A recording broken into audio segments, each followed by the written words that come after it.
You ever sit alone in the dark? No music, no noise, just your own damn thoughts bouncing off the inside of your skull? That's me most nights. Name's Cameron Scott, 21. I grew up in a place where ambition dies in parking lots and dreams get traded for cigarettes behind dumpsters. Middle of nowhere, really. Just one of those cities people forget exists. Fast food joints, dollar stores, broken traffic lights, and a lot of people pretending everything's fine. My house was on the edge of a cul-de-sac with dead grass and a mailbox duct taped together. My dad, Robert, worked construction till his back gave out. Real shake your hand like a vice type of man.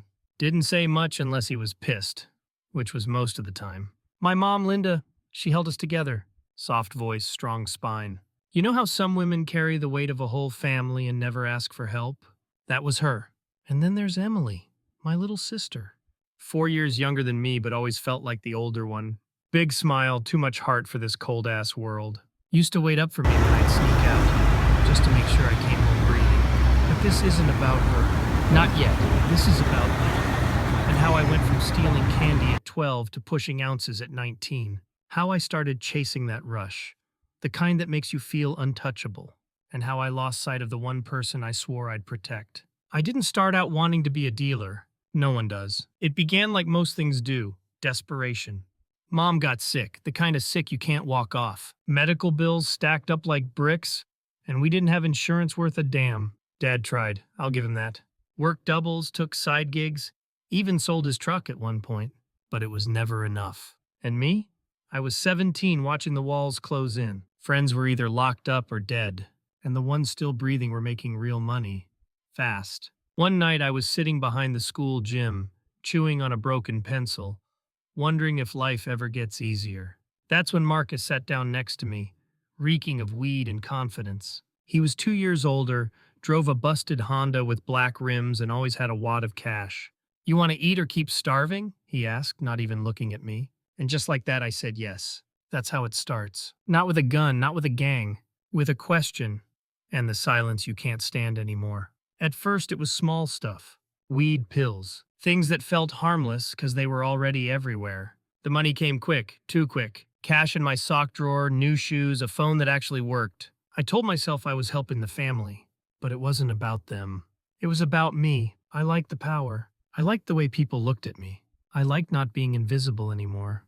And when Mom died, everything changed. I stopped pretending I was a good guy in a bad situation. I leaned in, full speed, no brakes. The first time I made a drop, my hands wouldn't stop shaking. I was standing behind an old gas station on 12th and Moore, the kind with flickering lights and cracked pavement, like it hadn't been cleaned since '98. Marcus handed me a tiny Ziploc bag and said, "Just give it to him. Take the cash. That's it." He made it sound so casual, like it was no different from handing someone a soda. The guy I was meeting looked like he hadn't slept in days. Eyes sunken in, hoodie pulled tight, twitchy fingers. He didn't say hi, didn't ask my name. Just handed me the money, took the bag, and vanished into the night like a ghost. That was it. No sirens, no cops jumping out of trash cans. Just a handshake and $100 in my pocket. And in that moment, I felt like a god. Like all those years of being broke, being invisible, being just another kid from nowhere, were over. I wasn't a loser anymore. I was in the game. Marcus lit a cigarette, blew smoke into the sky, and said, "You did good, Cam. You'll get used to it." I did, fast. After that night, the deals kept coming. School became background noise. I was only showing up to spot customers in the halls or use the bathroom to make drops. Teachers noticed, sure, but what were they going to do? Call my dad? He barely looked at me since Mom died. Ground me? I was already out the door before sunrise. I told Emily I was working at a warehouse across town. She believed me. She always believed me. She'd pack me little peanut butter sandwiches sometimes, leave them on the counter with a sticky note, "Be safe today." I'd stuff them in my bag and try not to think about what I was actually doing. You don't realize how fast you lose yourself, how quickly the lines blur. One day you're making pocket cash selling weed. Next week you're moving benzos, oxy, fentanyl, to people who call you at 3 a.m. begging for just one more. There's this rush that comes with it. The phone buzzing, the knock at the door, the nod of recognition from someone who used to ignore you in the hallway. You're not just someone anymore. You're needed. And yeah, the money, it was insane. I made more in a week than my dad made in a month. Bought a used Dodge Charger in cash. Started wearing gold chains I had no business wearing. But here's the thing they don't tell you. It's never enough. You taste that power once, and you start chasing it like a junkie chases a high. One night, Marcus looked at me and said, "You're good at this. You keep your mouth shut. People trust you. You ever think about going bigger?" I said yes before he finished the sentence. That was the second time I should have walked away, but I didn't, because by then I wasn't scared anymore. I was hungry. You tell yourself you'll never touch the stuff, that you're smarter than your customers, that you're in control. That lie held up for maybe a month. The first time I tried anything, it was at Chase's house. Chase was one of those friends I knew since we were kids. Same busted sneakers, same free lunch line. But while I sold, he used a lot. We were in his garage, sitting on an old ripped-up couch, the kind that sinks in the middle so you end up leaning toward each other whether you want to or not. He offered me a line and said, "Just try it, Cam. One time, it'll slow your brain down." I told him I didn't need to slow down, but my hands were shaking from a bad deal that went down earlier. A guy pulled a knife when he thought I shorted him, so I tried. And damn, for a second I wasn't in my body. The noise in my head, gone. The grief, muted.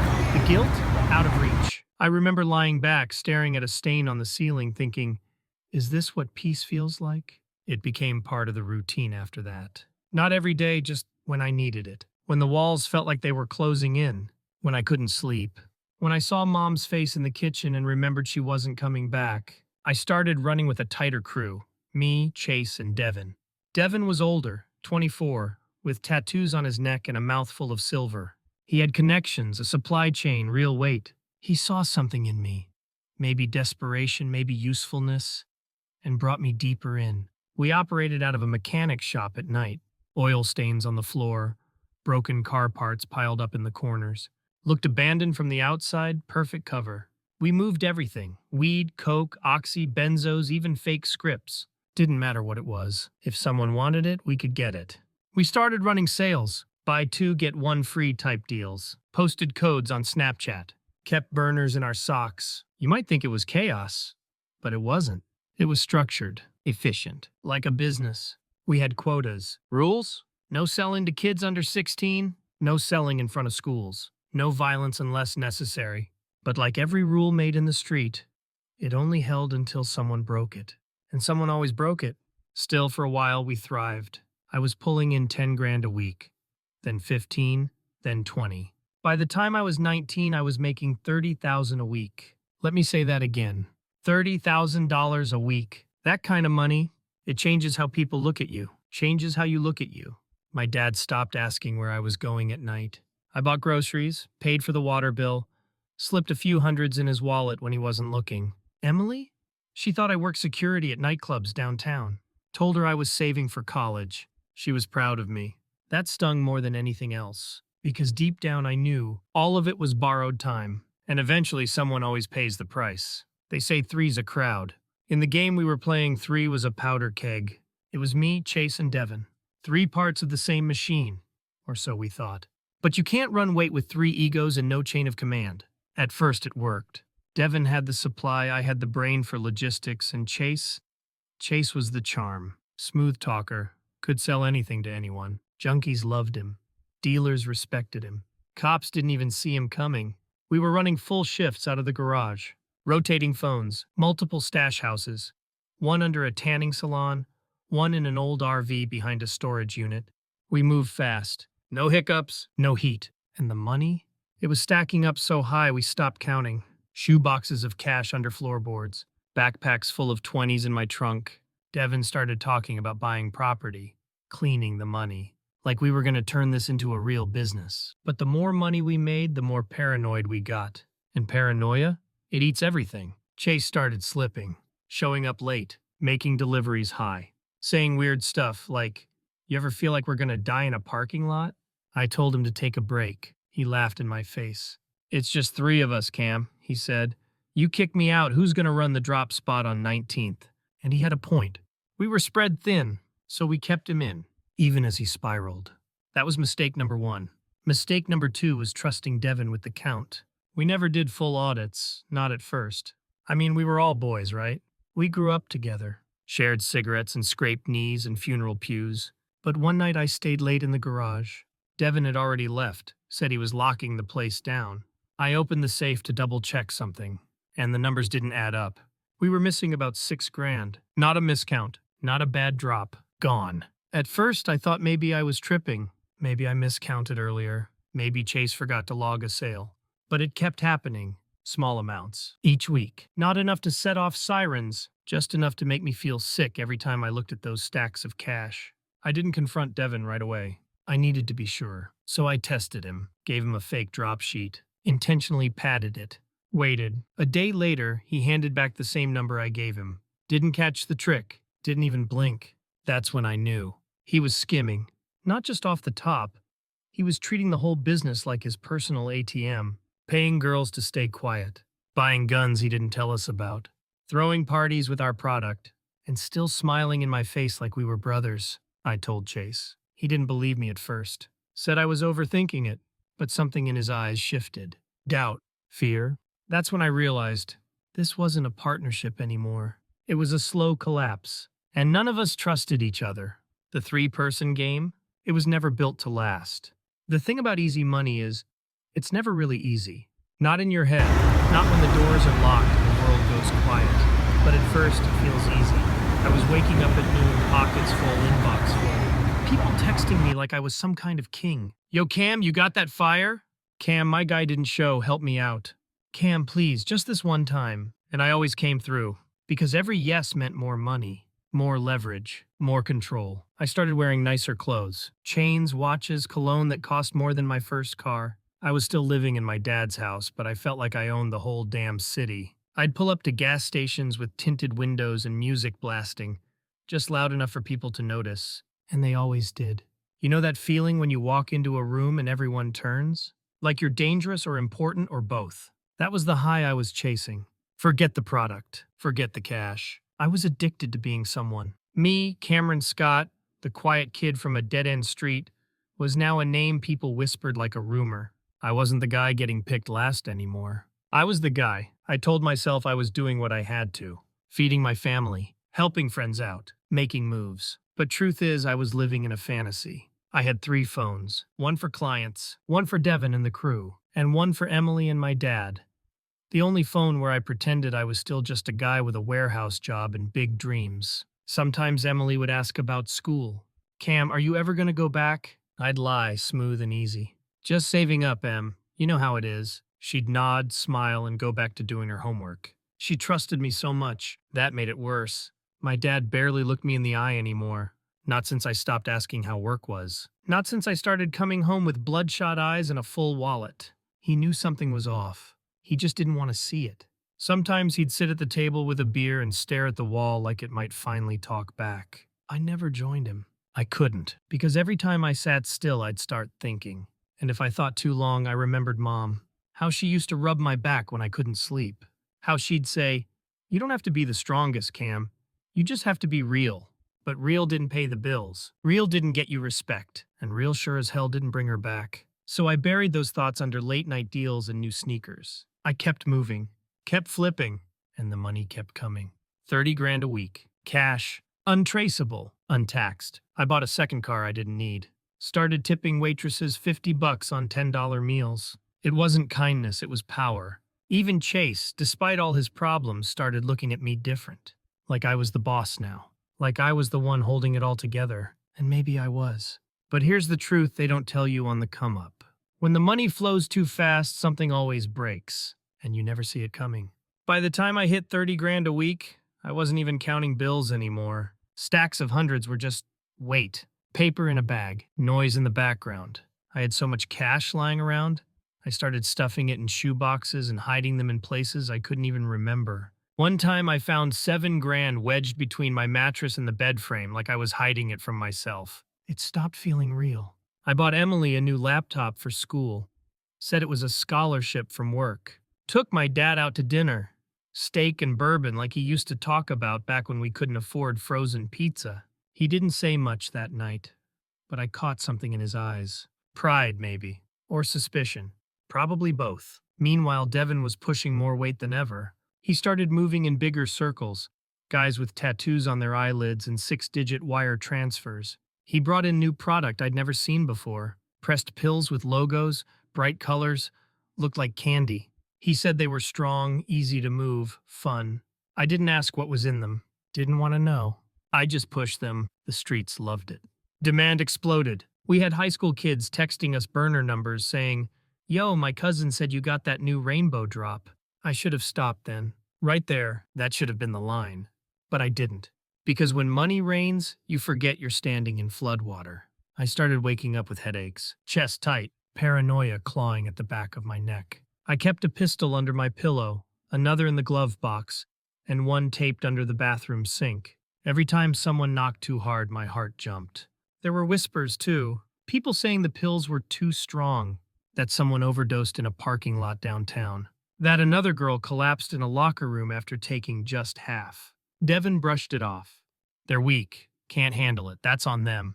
And part of me believed him, because believing him was easier than facing what we were doing. Chase was a mess by then, barely showing up, missing drops, high half the time. One night I found him slumped over in the garage, face pale, lips cracked. He looked at me and said, "Cam, this ain't living, we ghosts, bro." I didn't answer, just stood there, staring at the guy I used to trust with my life, and wondering if he'd be dead in a week. The money didn't slow. It sped up. People were desperate. The more bad news hit the streets, the more they wanted it. Like they didn't care anymore. And the more I sold, the less I recognized myself. I looked in the mirror and didn't see a kid trying to help his family. I saw a dealer, a liar, a puppet with bloody strings. But I kept going, because I didn't know how to stop. Because the money was too loud and my conscience too quiet. Because by then, I was already drowning, and I hadn't even noticed the water rising around Emily. People talk about grief like it's a storm, loud, sudden, violent. But for me, it was a fog, thick, heavy, always there, even when I pretended I couldn't feel it. Mom died when I was 18. It wasn't dramatic, no sirens, no last-minute hospital race, just silence. She'd been sick for a while. We never said the word cancer, but we knew. She tried to hide it. Still folded our clothes. Still made dinner. Still kissed Emily on the forehead every night. Until one morning she didn't wake up. I remember Dad's face. The way his hands just hung at his sides. Not clenched, not shaking, just empty. Emily screamed. I didn't. I sat there on the floor next to her bed, staring at her face, and something inside me turned to stone. After the funeral, people kept saying things like, "She's in a better place. She's proud of you. Time heals." Lies. All of it. What they don't tell you is that some wounds don't heal. They just get quiet. They live under your skin, like splinters too deep to pull out. That's when I went all in. No more guilt. No more pretending I was different from the guys I used to avoid in alleys. I became them. Worse than them. I pushed more, risked more, carried more weight than I should have. We were making so much money it stopped feeling like dollars. It felt like oxygen. Like if I stopped moving product, I'd suffocate. I bought a Rolex. I bought new rims. I bought silence, mine and everyone else's. Even Emily started noticing. "You're never home anymore," she said one night, standing in the doorway of the kitchen, her voice small, her eyes tired. "Are you okay?" I told her I was just working hard, that everything was fine. But everything wasn't fine. I was coming home with blood on my shoes. I was stuffing money in vents. I was having nightmares of Mom standing in the kitchen shaking her head. Not angry, just disappointed. Dad had checked out completely. He went to work, came home, drank, didn't ask questions. We were like strangers passing in the hallway of our own house. Sometimes I'd hear him in the living room, whispering to the old answering machine just to hear Mom's voice again. "Linda," he'd say, "I don't know what to do." And neither did I. I kept telling myself I was doing it for them. For Emily, to keep us afloat, to make sure we never lost the house, to make sure she had a future. But deep down I knew the truth. I wasn't doing it for anyone. Not anymore. I was chasing a high that no drug could match. The high of power. Of being untouchable. Of standing at the top of the world. Even if it was built on broken bones. And I didn't realize how far I'd fallen until Emily started to slip. It's always the ones closest to you. The ones you'd take a bullet for. The ones who already know where your weak spots are. Because you showed them. Chase and I, we were more than friends. We were brothers. Not by blood, but by survival. We'd been through it all. Jumped the same fences, ran from the same cops, sat in the same kitchens with empty plates and parents who were too tired to care. So when the cracks started showing, I ignored them. Looked the other way. He started skipping drops, taking longer to respond, making excuses. You know how it is, Cam, he'd say. I'm just tired, man, just tired. I believed him, even when the wait started disappearing. Even when customers started saying, Chase didn't show, or Chase gave me short, I covered for him, made it right, paid out of my own cut, because that's what loyalty used to mean. But loyalty doesn't matter when fear walks in the room. I found out the truth on a Tuesday. Devin called me, said someone hit one of the stash houses, the one behind the storage lot, said the cameras were wiped. But the guy at the front desk saw a familiar car come through the gate the night before, Chase's car. I told Devin to back off, to chill, that maybe there was a mistake. But I knew. I drove to Chase's place that night. Didn't knock. Just walked in. He was on the couch, eyes red, fingers trembling. Half a bottle of something sat on the table next to him. He looked up and tried to smile. Hey, bro. I didn't say a word. Just stood there. He cracked first. It wasn't like that, he said, voice shaking. I needed it, man. I was behind. Rent. My sister's kid.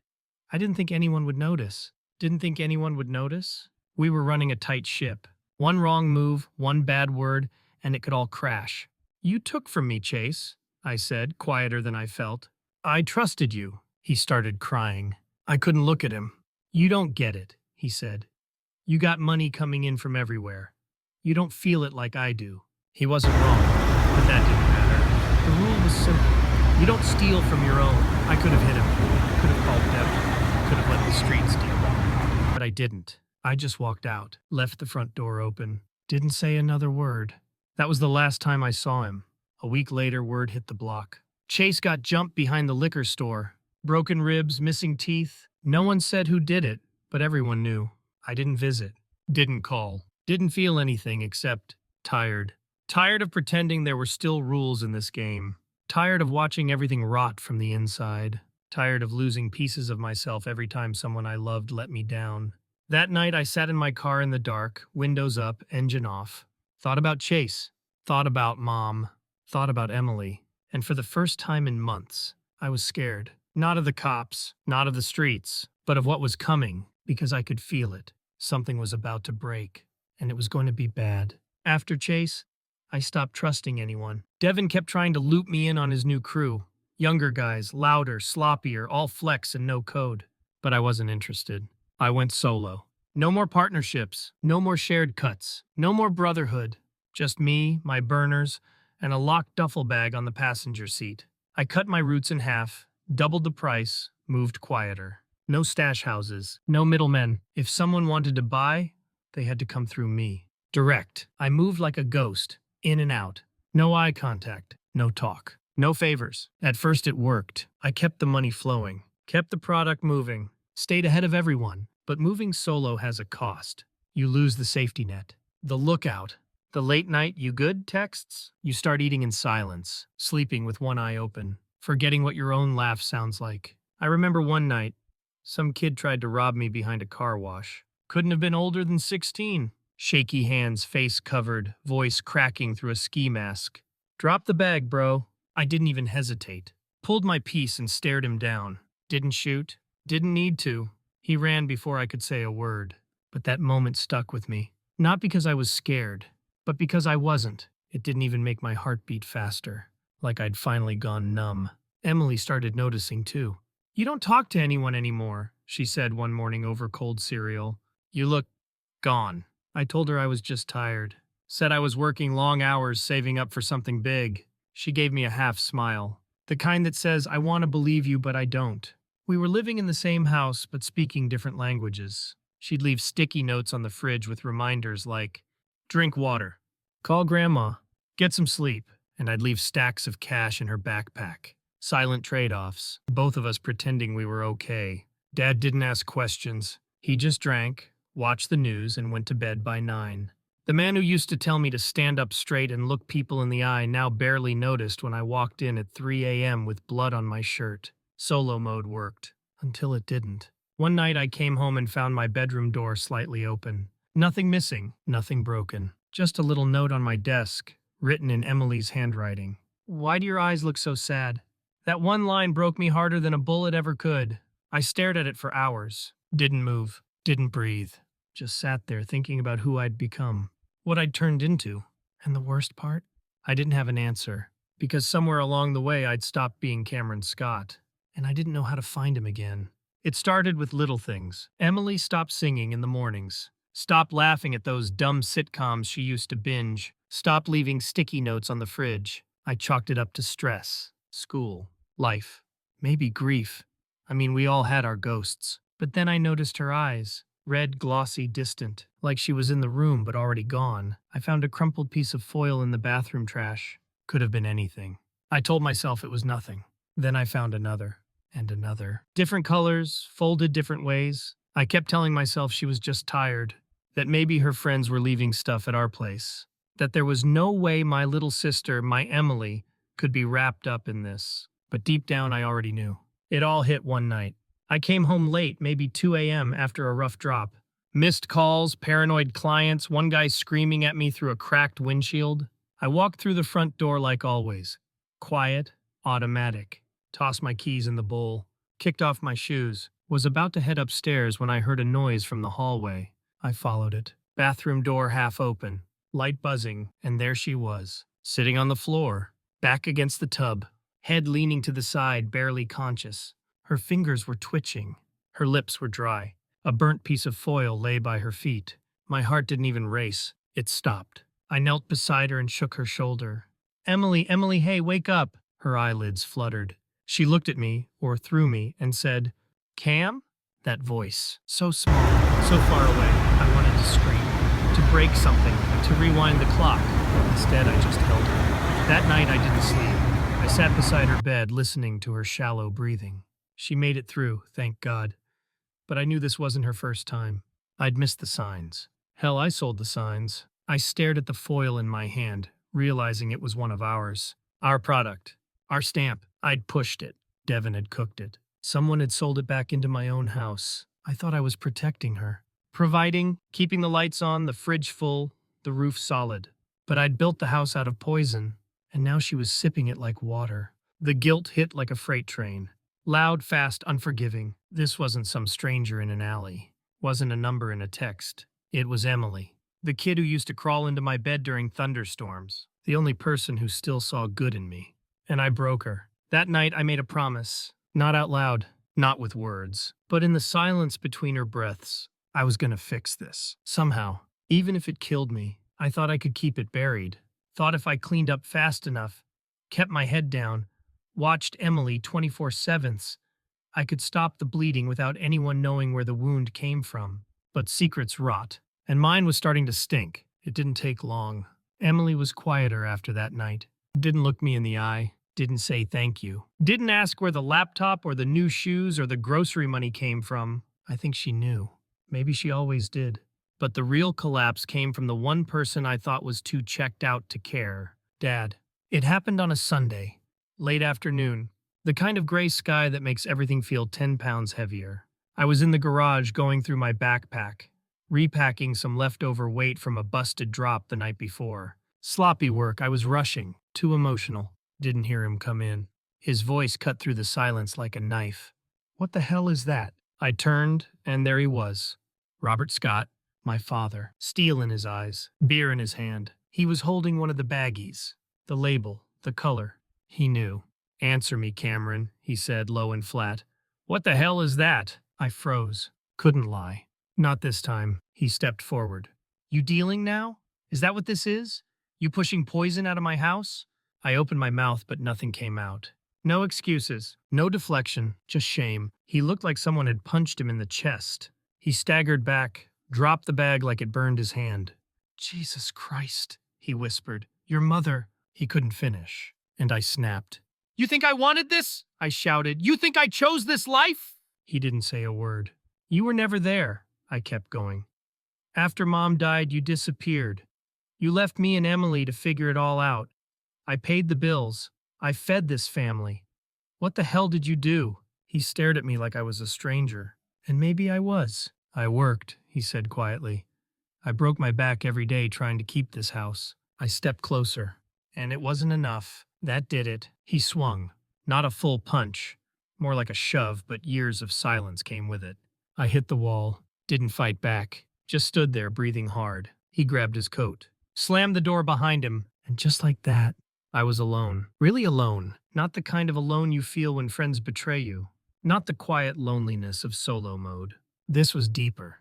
Like a void opened up and swallowed the last thread I had to anything real. Emily stayed in her room that night. Didn't come out. Didn't ask what happened. She didn't have to.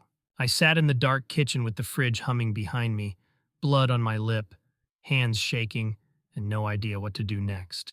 I thought I'd hit bottom before. But now I was falling past it, and there was still no ground in sight. There's a sound your brain makes when it finally gives out. It's not a scream, not a pop. It's quieter than that, like the click of a switch going off, like someone turning the lights out behind your eyes. That's what happened the night after the fight with Dad. I sat on the curb outside the house until sunrise. Didn't sleep, didn't cry. I just stared at the cracks in the pavement and thought about how I used to ride my bike up and down this street as a kid. No helmet, no fear, just wind in my face and the illusion that the world was safe. That kid was gone, and I had no idea where I'd buried him. My phone kept buzzing. Devin. Byers. 2 missed calls from someone I didn't even know, probably chasing pills I hadn't even restocked. I turned it off, tossed it into the storm drain without thinking. I couldn't hear one more voice asking for something. I needed silence. Later that morning, I walked into the garage, the same place where I'd built my little empire, and everything felt wrong. The smell of oil, the stacks of boxes, the leftover scale on the table. I used to feel powerful in here. Now I felt sick. I stared at the cash in the safe, so much it could have paid for 2 years of college, and I hated it. It didn't mean freedom. It didn't mean safety. It was just weight, rotting weight. That day I did something I hadn't done in a long, long time. I drove with no destination, no drop spots, no pickups, just drove. Windows down, music off, silence screaming in my ears. Somewhere around the edge of town, I pulled into a diner. The kind where nobody asks questions and everyone minds their own. I ordered coffee I didn't drink. Watched the waitress sweep the floor like she actually cared about dust. Watched a young couple laugh over pancakes like they didn't have a past full of broken promises. And I felt it. The weight of everything. Every lie. Every pill. Every drop of blood I'd washed off my hands. Every second Emily had to survive in a house I poisoned. Every time Mom's voice tried to pull me back and I ignored her. It all crushed me at once. My hands were shaking. My heart was thudding. I couldn't breathe. I left the diner, got in the car, punched the steering wheel so hard I bruised my knuckles. And then I broke. Not the kind of break that explodes outward. This was a quiet shatter, like glass under slow pressure finally giving up. I screamed. Just once, loud, ugly, ripping out from a place in me I didn't know existed. I wasn't scared of dying. I was scared I'd keep living like this. Empty. Toxic. Alone. That night I went home. Emily was asleep. Dad was gone. Or maybe just pretending to be. I sat on the edge of my bed, pulled out a photo of Mom I kept hidden behind the dresser. She was smiling, holding me and Emily in her lap. Back when none of us knew what would happen, I whispered, "I'm sorry." And I meant it. For the first time, I meant it. And for the first time, I wanted to stop. Not because I got caught. Not because the money dried up. But because I couldn't stand who I was anymore. And that was the beginning of something I didn't have a name for yet. I waited 2 days. 2 days of pacing the hallway. 2 days of trying to start a sentence and swallowing it whole. 2 days of watching Emily move like a ghost through the house, her eyes fixed somewhere far away.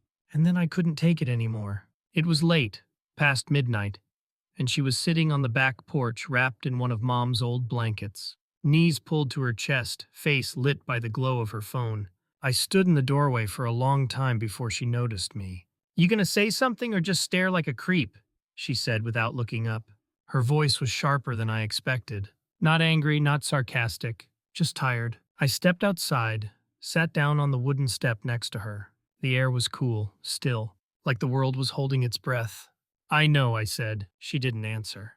"I know about the foil. The pills. I know you used. I know it came from me." That got her attention. She turned to face me, expression blank. Not surprised. Not defensive. Just hollow. "I didn't mean for it to happen," I said. She let out a bitter laugh. "No one ever means for it to happen. That's the thing, Cam. It just does." I looked at her, really looked at her. Dark circles, pale skin, eyes too old for 17. I ruined everything, I said. I thought I was helping. I thought I was taking care of us. You were taking care of yourself, she said flatly. I didn't argue. She was right. I hated you, she added, voice softer now. When I realized, when it clicked, I nodded. I hate me too. Silence again, the kind that wraps around your ribs and squeezes. And then after what felt like hours, she asked, "Why didn't you just tell me?" I shrugged. Because you believed in me. You were the only one who did. And I couldn't stand the thought of you seeing what I really was. She blinked, and for a second I thought she might cry. But she didn't. Instead, she said, I was scared all the time that you'd get shot, that you'd disappear, that one day someone would come to the door and tell me you were gone. I swallowed hard. I'm sorry, Em, I'm so damn sorry. She looked at me for a long time, then leaned her head on my shoulder. Not like a little sister needing comfort, but like someone who had nothing left to give and didn't want to fall over. I'm tired, she whispered. Me too, I said. We sat there until the sun started bleeding into the sky. Didn't talk. Didn't move. Just two broken pieces of the same home, holding each other together in the only way we still knew how. And in that stillness, for the first time in what felt like years, there was no noise in my head, just the weight of truth and the quiet possibility of healing. He came back 2 days later. No warning, no text. Just the sound of keys in the door and his heavy boots on the hallway floor. Robert Scott, the man who taught me how to tie my shoes, change a tire, lie with my face. He walked into the kitchen, dropped his keys on the table, and poured himself a coffee like nothing happened. I stood across from him, heart pounding, mouth dry. He didn't look up. For a second, I thought he might leave it alone. Pretend again. Go back to silence and beer. But then he said it. I knew you'd screw up. It was like a slap across the soul. I bit down the first response, the anger, the defense, and said nothing. He finally looked at me. Same cold steel eyes, same deadpan voice. Not because you're evil, not because you're stupid, because you're me. That stopped me. What? He shook his head and laughed. Not a happy laugh. A tired, bitter one. I saw the way you carried yourself. Like you had the world figured out. That's how I was when I was your age. Full of fire. No direction. He sipped his coffee. Didn't blink. You think I didn't know something was off? Cash in the drawer, new shoes, food in the fridge we couldn't afford. I just didn't want to look. I swallowed the knot in my throat. I thought I was helping. You were helping yourself, he said, echoing Emily's words. Don't hide behind us. I nodded. Didn't argue. He stared out the window for a while, then quieter, like it hurt to say it. I failed you. After your mother died, I gave up. On you, on her, on myself. That was the first time I ever heard him say anything close to an apology. I sat down across from him. I didn't know what else to do, I said. Everyone I knew was either dead or in the game, and I was so angry all the time. He looked down at his hands. She was the only one who could get through to you. I nodded. I hear her sometimes in my head, when I'm about to do something I know is wrong. He smiled, barely. Me too. Silence again. This time not suffocating, just tired. I want to stop, I said finally, for real, I need help. He didn't react at first, just stared into his cup like it held answers. Then he said, It won't be easy. You're not going to fix this in a week. Not with rehab, not with some church group, not with promises. I know. You'll probably mess up again. I know that too. He leaned back, studied me, like he was seeing me for the first time in years. Well, he said, then maybe you're finally ready. For the first time, I didn't feel like a disappointment in his eyes. I felt like a man, not proud, not forgiven, but seen. And maybe that was enough for now. It didn't happen all at once. There's no switch you flip that turns crime off. No dramatic scene where you throw your phone in the river and walk away clean. Quitting the game is a slow, ugly death. Every day you survive is a fight. First thing I did was pull the plug on the phones. All of them. Left the chargers tangled on the floor like a nest of snakes I no longer wanted to feed. Changed my number. Deleted every contact except Emily and Dad. Second, I told Devin I was out. That conversation didn't go well. We met at the old garage. Fitting in a way. The place where it all started and now, where I was ending it. He leaned against the tool bench, arms crossed, chewing on a toothpick like he didn't care, but his eyes were tight. watching me like a threat. You serious? He asked. After everything? I'm done, I said. No more drops, no more runs, I don't want the money. He laughed, sharp and humorless. You think you can just walk away? You think this is a part-time gig? I didn't answer. You owe people, he snapped. You built a name on my product. You walk away now, you make me look weak. I stepped closer, heart pounding. I'm not testifying, I'm not snitching, I'm just disappearing. Quiet. He stared me down, then smirked. You won't last a month. The streets don't let you go. They chew you up or pull you back in. That's the only deal. Then I guess I'm the exception. We didn't shake hands, didn't hug, didn't say goodbye. I just walked out, left the tools, the money, the weight, all of it. Walked back into the night with nothing but a name I hoped still meant something to the people who mattered. That week I started cleaning. Not just my room, my life. Dumped the cash. Not all of it, just the blood-soaked stuff. The kind that smelled like betrayal and regret. I flushed pills, burned baggies, washed my hands until the skin peeled. I signed up for counseling through a local clinic. Didn't put my name on the form. Just CS, baby steps, told Emily. She nodded. Didn't say much. But the next day she made pancakes. First time in months. Dad started sitting at the table again. Didn't drink as much. Asked how my day was. I didn't lie. And that was new. Some nights I still woke up sweating. Still dreamed of sirens. Still felt the phantom buzz of a burner in my pocket. But in the mornings I breathed a little easier. I got a job washing dishes at a diner. Minimum wage. No cash tips. No thrill. But when I walked home with $20 and aching feet, I felt something I hadn't felt in years. Clean. Not holy. Not healed. But clean. People still look at me like I've got secrets. And they're right. I do. But I'm learning to carry them without letting them rot me from the inside. This isn't a redemption arc. I didn't find Jesus. I didn't get on a TED stage. I just stopped lying. I'm not who I used to be. And I'm not who I want to be. But I'm trying. One step. One meal. One morning where I don't hate my reflection. That's what healing looks like, I guess. Not loud. Not fast. Just real.